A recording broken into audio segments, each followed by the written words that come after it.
Hey guys, welcome back. I got a video coming up. It's short and sweet. Trying to keep them as short as possible and just give some information if I can. Um, I don't do many videos on this type of stuff because honestly I'm learning it and I'm not really proficient at all with this stuff at this point. But this vehicle was broken and I wanted to see if I could find the problem using the in-cylinder transducer on the scope.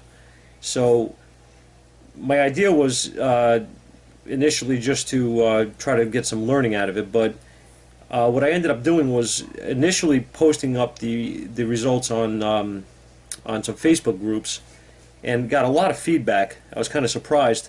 You know, a lot of guys were interested, and I was informed at that point as well too that I had the settings wrong on the scope, which I didn't realize. This is where, I mean, experience comes into play that I'm lacking with this stuff.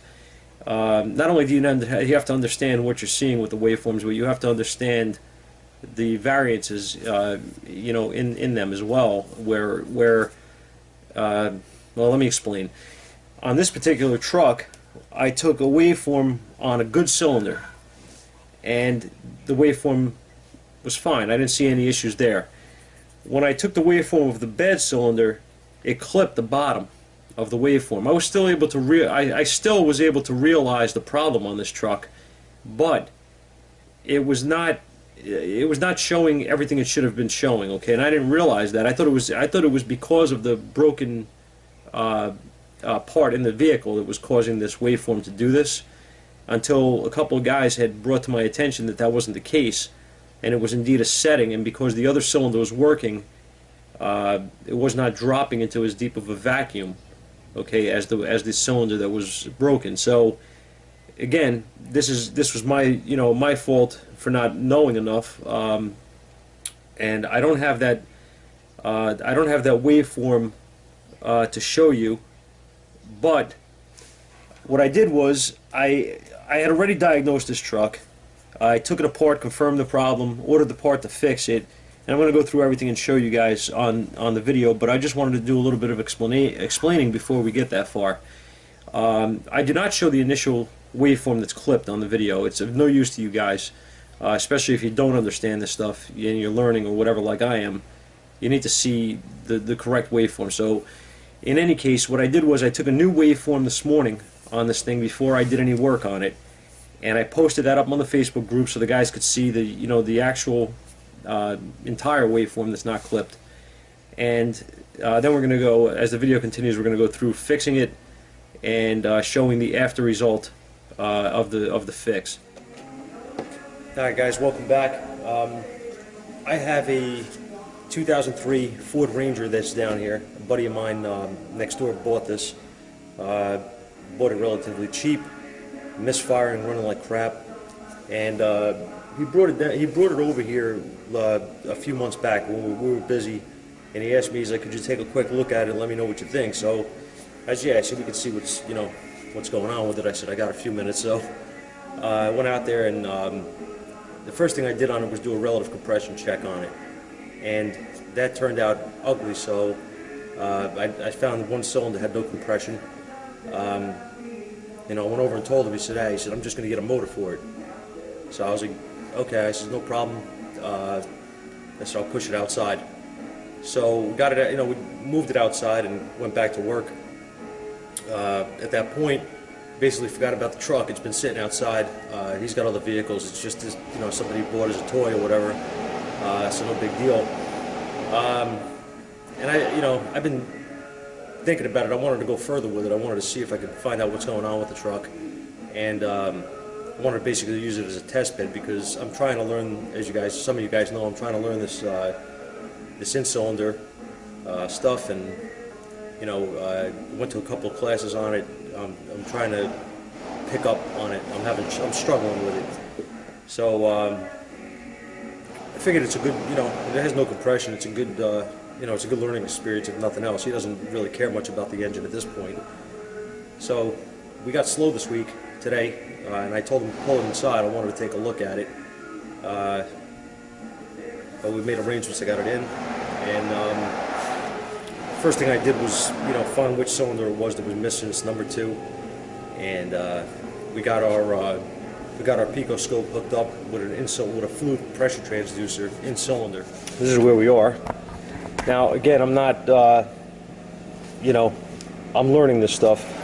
My blue trace here is my intake pole, okay, and my red trace is the in-cylinder compression, which you can see at the peak here. There's really nothing, okay.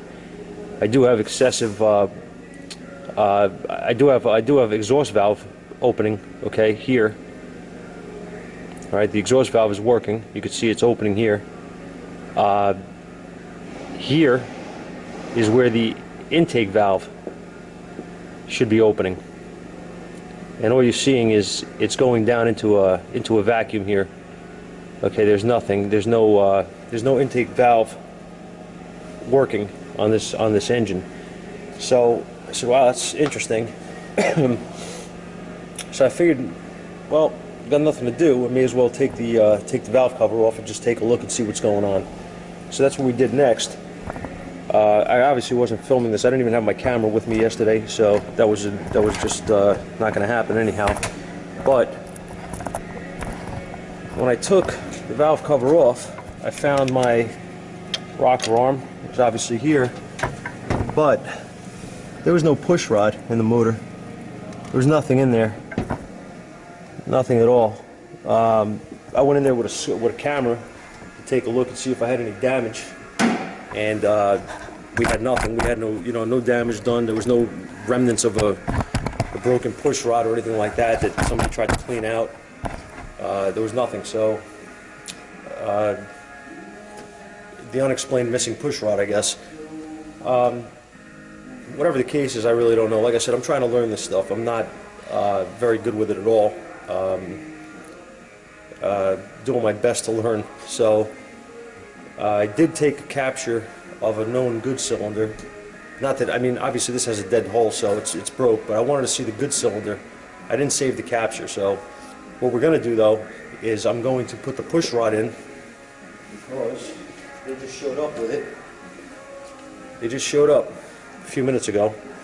So we're going to pop the push rod in, we're going to put the rocker back and torque it down, and I'm going to get a known good capture on camera.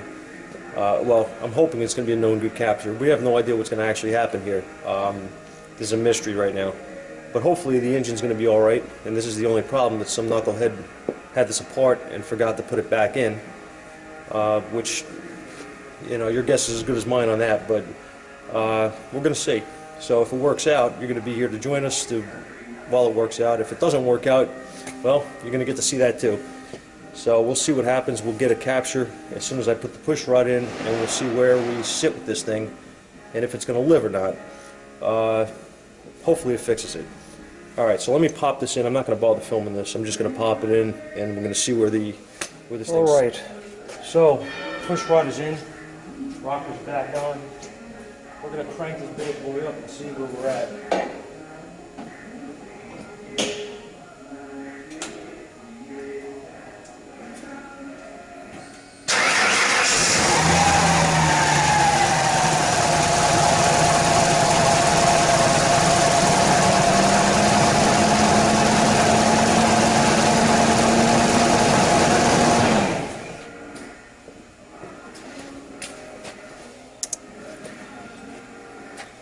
Okay, let's see what we have.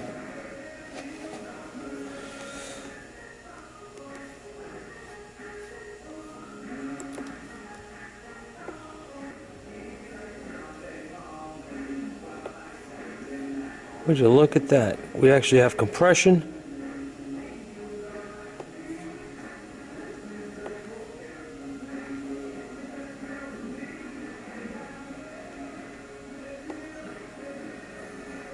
And now you actually clearly can see intake valve working here, okay?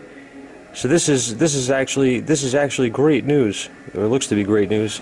Have to put a spark plug in here, make sure that there's no other issues, that it's not misfiring. I don't think it's going to be. I think it's going to fix it. I didn't hear any noise, which is good news. This looks like it's going to be a fix. Well, she's running. She's running and there's no miss. awesome is that, huh? Missing push rod. Don't let it happen to you. Thanks for watching, guys.